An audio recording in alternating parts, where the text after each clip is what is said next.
Kuya Alex, naka-encounter ka na ba ng nagwawala dahil sa kalasingan? Eto. Ay, ang dami ko din yan. Naku, ikaw naka-encounter ka? Oo. Ako na muna. Alam mo sino? Sino? Yung kuya ko. Ay, naku, ako naman yung bayaw ko. Oo, kapamilya lang din. Yan, kapamilya. Yung bayaw ko, sumalangit naman ang kaluluwa niya. Si Kuya Ay, kuya ko buhay pa naman. Si Kuya Sunny. Ang ginagawa namin doon pag nalalasing, mabait pagka hindi nakainom. Very kuya ko, si Kuya Buda. Mabait, tahimik. Pag nalasing, ang ginagawa na lang namin, tinatali na lang namin. Tinatali namin kasi nga nagwawala. Ikaw ang kuya mo, Mama Carla, ano nangyayari? Ay, ganun din. Pero, oo, ganun. Naghahamon ng away. Walang pumapatol kasi kilala siyang anak ng nanay ko. Oo, paglasing. Doon sa barangay. So, So, ano yun, automatic na lang, sunduin na lang siya ng barangay. Tapos, laging gising niya, iba-ibang presinto. Papatulugin lang siya doon. Anong problema niya sa pamangkin mo? Gusto niya yung pamangkin ko. Ay, ayaw naman pamangkin ko sa kanya. Gusto niya? As in, crush niya? Opo. Ilang taon ba itong Rodessa na ito? 41 na po. Ilang taon ang pamangkin mo? 18. Ano? So ano sinasabi? Bakit siya, pagka pumupunta siya doon, tagwawala siya, anong mga sinasabi niya? Gusto niya makausap niya yung pamangkin ko. Ay, ayaw naman pamangkin ko sa kanya. So bakit sinasabi na kinakalampag mo ang bahay ni Nanay Evelyn at pinipilit mong kausapin ka nung kanyang pamangkin na 18 years old? Meron ba kayong relasyon? Hindi po siya, ma'am. Wala po, ma'am. Oh, ano Kasi pong ako nangyari? Po, ma'am, hindi po kalampag yung ma'am para paliwanag ko sa matandang to.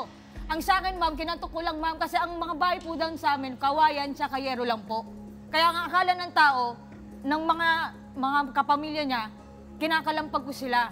Tsaka hindi lang naman po yung tao doon, ma'am, eh. Ang dami namin dumadaan doon para masira din yung mga yero nila doon, mga pader nila doon. Ikaw nga lang umaasa, di ba ikaw lang inasahan? Ikaw ang umaanong dalaga lahat. Sa akin. Ang ginagawa ko, binibigyan pa kita ng mga bote-bote dyan, ah. Buti lang yon. O bote, o ba, hindi pa ba magmamamalasakan yung sa'yo? Bakit magkano ba isang buti? Ay, naku na, huwag tayong ganyan. Pati ako, sinisira mo.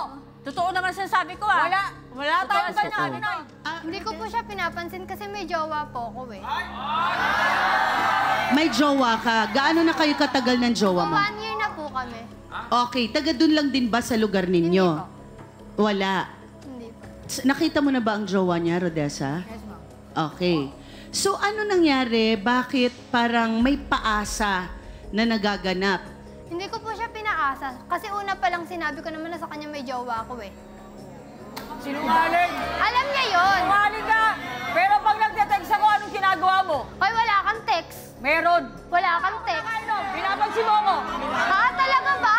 Kahit nga nakainom ka, di kita Tanong mo pinapansin sa lola mo. Tanong mo, sige.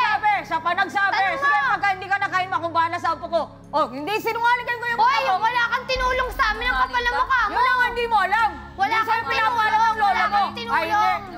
Yan ang hindi mo alam. Kasi si nanay, ito, gagawa ng kwento, sinisira nito yung daan, pinupukpok ang pinto. Di sana wala na kayong daanan, wala na kayong pinto kung sinira nito, di ba? Totoo naman eh. O napunta sa bahay. Eh di sana wala na kayong dinaanan, nalaglag na kayo doon sa ilalim ng dagat. Siyempre, hinarangan namin yung O, di ba? Eh kung sinira May yung tubig ba to dagat sa naman ilalim? Dagat talaga ang ilalim namin. Mag-usap lang tayo. Huwag na natin masyadong idiin si nanay kasi matanda na siya, kawawa Okay po. naman. Okay. Pag-usapan lang natin No yung ano, Ba't diba? may dagat talaga sa ilalim nyo? Opo, May dagat kayo talaga. sa ilalim. Ano bang lugar to? Yaman. Saan tong lugar na to? Sa Talabados po, tabing ilog, tabing dagat. Bacoor, Opo. Cavite. Dagat.